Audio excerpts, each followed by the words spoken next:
Hello everyone and welcome back. Today we're having a review about Trust Wallet, the biggest exchange in the crypto world.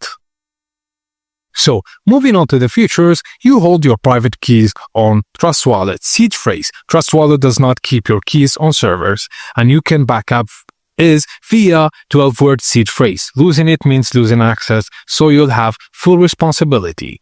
It supports 70 plus blockchains and millions of tokens and NFTs.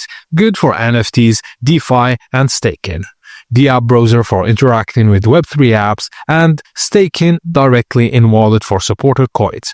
You can also swap or exchange the token in the built-in UI. It's easy to use for both beginners and regular crypto users. Clean layout, initiative flows, lightweight, mobile first, and decent performance. No fees for just holding crypto. Fees charged are primarily the blockchain, and buying crypto via third-party services has a higher fees.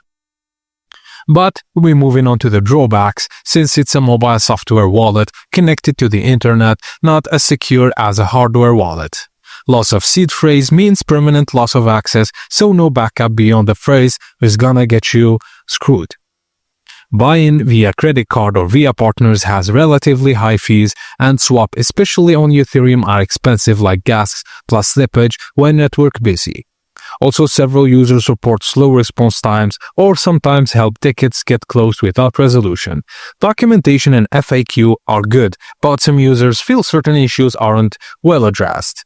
So, Trust Wallet is best for users who want control of their crypto, people doing DeFi, NFTs or staking, traders or casual users who want to move tokens across many chains easily, and beginners who want something simple for it to use without going into hardware wallets set up immediately. So, Trust Wallet remains one of the strongest mobile wallets in the crypto space in 2025. It balances usability, features, and security well, especially for mobile users and those active in DeFi or NFTs. And that's it, guys. Thank you for watching, and please don't forget to like and subscribe for more.